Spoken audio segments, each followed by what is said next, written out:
Each chakra is a specific expression of prana, otherwise known as life force energy. Each one looks a bit like a vortice or else like funnels of energy. Now, we are mostly aware, as people in the modern world, especially the Western world, we're mostly aware of only 7 chakras. And those are the 7 that apply to only one of so many, I mean so many chakra systems that have been created in the world. The one that you most likely know is the 7 chakra system. That is root chakra, sacral chakra, solar plexus chakra, heart chakra, throat chakra, third eye chakra, crown chakra. End of story, right? But what if I told you that there are actually hundreds of chakras? I mean hundreds related to the body and hundreds that aren't even directly related to the body. Now today we're going to talk about one of them.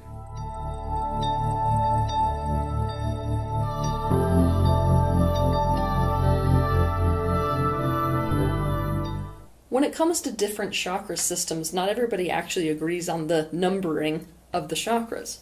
I mean, some chakra systems regard the heart chakra as the first chakra. As you know, the typical energy chakra system that you use considers the root chakra to be the first chakra. For this reason, I'm not going to number the chakra that I'm going to talk to you about, but I am going to use the word that's most commonly used to refer to it, and that's the soul star chakra. If I had my way, this would definitely not be the way it was called, but today we're going to be talking about your soul star chakra. The soul star chakra is located above your head. Now, even though there's some variability in where it is located to one person's head versus another, in most people it's about 6 inches above your head, like half a foot or so. This chakra is like a gateway or a link between the singular temporal embodiment and the united eternal non-physical. It is the link between the 2 points of perspective that are you. It is the gateway between association and dissociation, identification and non-identification. This is the real reason why people think that this chakra is kind of like a portal to you figuring out your past lives in the Akashic record. In reality, this chakra really is unconcerned with any of that. What it is concerned with is the why you incarnated into this particular embodiment in this lifetime. It holds the truth of how your individual consciousness and your temporary life fits into the bigger picture of the universe or united consciousness at large. It holds the purpose for your existing. It also holds the very powerful truth that choice is what got you here. Now, we have to understand that choice is more or less made consciously or more as a byproduct of determinism. But regardless of whether it's more out of determinism or more out of free will, a choice was made, and that's why you're here. Well, obviously, it's easy to see why this particular chakra is such an integral link to enlightenment. It's a bit like a relationship between a painter and the painting. This link is the link that has to be broken in order for somebody to die. Now, from the perspective of this chakra, every single death is a choice.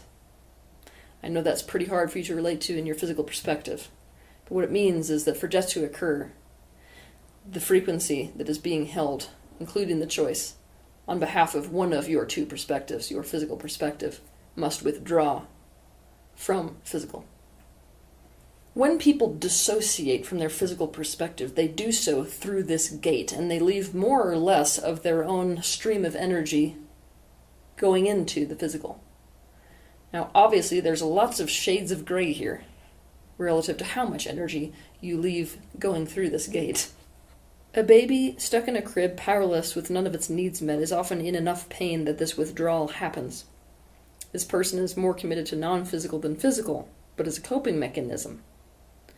It has the energy of a person getting bitten in the water and choosing to get out and then hover at the shore, but the water is physical life, so they're no longer fully committed to physical life.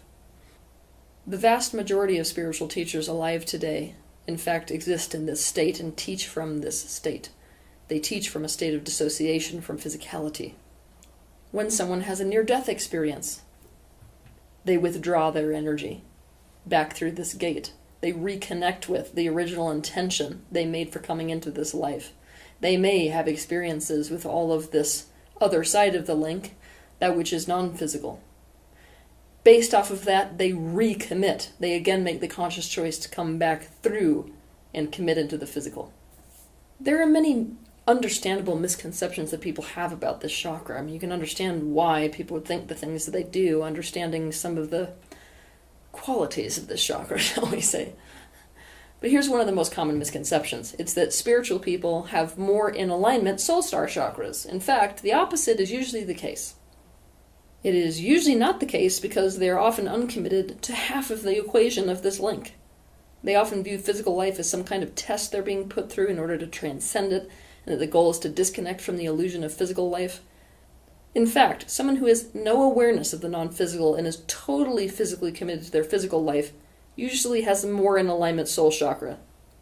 Am I trying to say that the best way to bring this chakra into alignment is to go into a state of lack of awareness and to simply commit to the physical as if the non-physical doesn't exist? No, what I'm saying is relative to this particular chakra and what makes this particular chakra be in a state of alignment. It's about the choice to be physical. This chakra does not store anything. It is not the seat of anything. It is a gate or a link between temporal and non-temporal. The goal of bringing this chakra into alignment is the opposite of what people commonly assume. It is not to remember past lives or to access the Akashic or to become omniscient or to live as the higher self. It is to reconnect to the bigger picture, to integrate physical and non-physical, to restore your sense of unique life purpose, excellence, and direction, as well as your place in the greater universe, and to commit to your temporal life. Some of the primary things that cause this chakra to go out of alignment are as follows. When you're lost, when you're disconnected from your feelings, and so you have lost access to your compass to go in the direction of what feels naturally right to you or good to you. When you're especially disconnected to the degree that you feel numb. When you're dissociated. When you're filled with doubt. When you're not committed to your life here in the physical. I think that would be my number one, actually. Top answer for what pulls this vibration out of alignment. It's specifically when you're not committed to your life here. When you're holding yourself back instead of taking the risks that need to be taken. When you're letting other people make decisions for you and dictate your direction. When you're not living from a place of choice. When you're not living in alignment with your authenticity. When you've lost touch with the why you're in this incarnation relative to the bigger picture of the universe. When you use spirituality to exit life or exit physicality or exit reality. When you're trying to transcend instead of to integrate. When you're in a state of disconnection or subconscious disidentification. And when you are too selectively identified. Something that may be really interesting to note for you is that when this particular chakra goes out of alignment, it can create a lot of different ailments within the body. However, when you're dealing with ailments that are mysterious, meaning that they don't fit a clear diagnosis, especially terminal illness, that don't fit a clear diagnosis, the person is going downhill and it is non-responsive to treatment. Usually what's happening is it's this one that's out of alignment. So all this being said, what should you do to activate and bring into alignment your soul star chakra, which would be better called your life purpose chakra? 1. Accept that you are non-physical energy that is currently expressing itself physically. If it really helps you to think about it this way, you are currently a soul temporarily having a human body. But this does not mean your body or your physicality is an illusion. It doesn't mean it's a lie. It doesn't mean it's a prison. It is a part of you. It's your creation, and it's a very real part of you. What I mean by real is that people who are subscribing to the more 11th dimensional perspective see the physicality as an illusion, right? They don't see it as real. We got to stop this. What we have to start doing is to see that all of these different dimensions are in and of themselves realities. So what we're dealing with in the universe is conflicting realities. And how do we integrate them so that they are no longer opposing, but that they're complementary? This is the attitude you've got to start to have towards your physical life. Okay, so basically, you created your embodiment, and you did so for a very important reason. So why? Why is the question. And you don't need to necessarily have the immediate answer to that. you can't have a life, technically, or lose a life, technically, because you are life. This means you don't have a life so as to transcend it. Therefore, why did you, as life, choose to express in this way? 2, you gotta be authentic. Okay, why? Because the more awareness you start to have, the more you realize that your own individual free will is not at all in contradiction to universal destiny. They're in fact one and the same. It is not possible for you to walk in the direction of what makes you personally feel good. That's part of your authenticity. It's part of your personal truth. And not have it inevitably line you up with the original intention you set for why you came here in the first place. When you're in alignment with your joy and your talent and your inner calling, that is you being in alignment with your life purpose and how that life purpose fits into the bigger picture of the universe.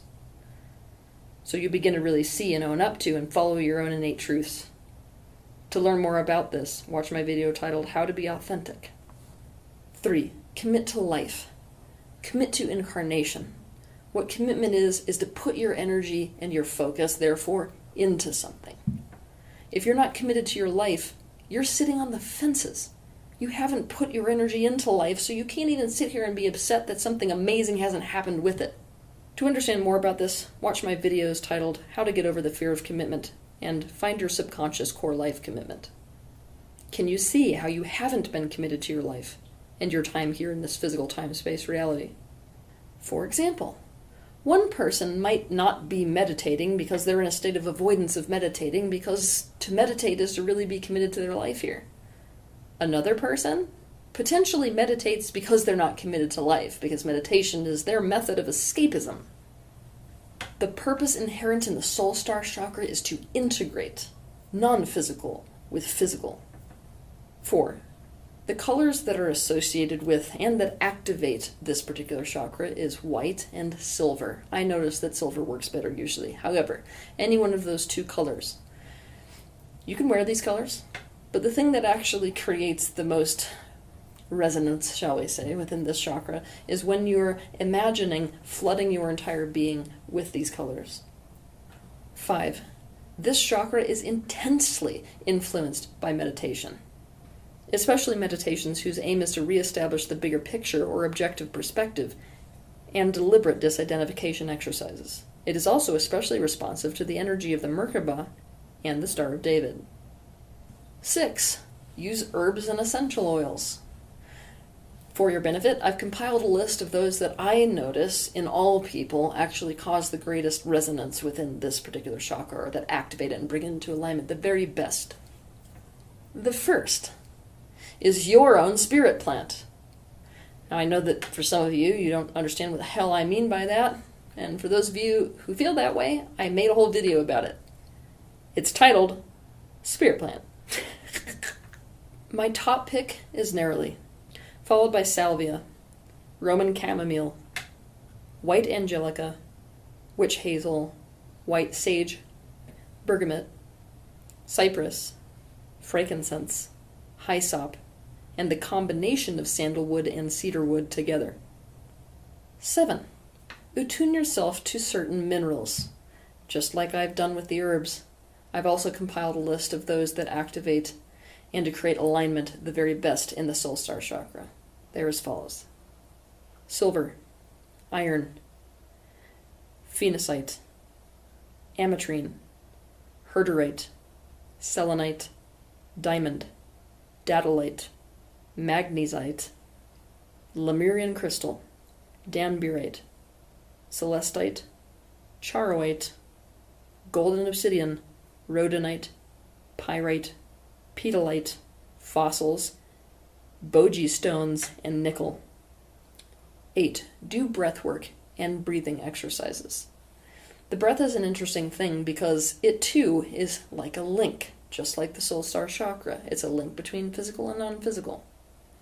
I have seen breath work do just as much to bring someone into the body as it does to bring someone out of the body. When people are not connected to their physical life here, which is a big primary concern for this chakra, they begin to breathe shallow. They start to breathe shallow because it's a subconscious rejection of life itself. For this reason, one of the greatest tools you could use to reverse it is breathwork. 9. Stimulate yourself with sounds that strengthen this connection between the physical and non-physical aspects of you. And if sounds don't work the best for you, use silence. You can find specific frequencies that are specifically designed for this chakra, but the sounds that will work best will be different from person to person. For example, let's say that somebody's life purpose can be actualized through them becoming a salsa dancer. Salsa music will actually cause a greater activation and pull into greater alignment the soul star chakra for this person. Much more so than these frequencies specifically designed for the soul star chakra. Another person, it might be Tibetan chanting music. Another person, it might be the sound of a cat purring. I want you to play around with what noises cause you to have that feeling of yourself within the greater picture of the universe at large. That music which creates a zest for your physical life here. Any music that causes you to feel a sense of calling into your purpose in this life, or that sense of purpose, does incredible stuff for this chakra. 10. Do things that cause you to remember the bigger picture outside your physical day-to-day life. You know the feeling.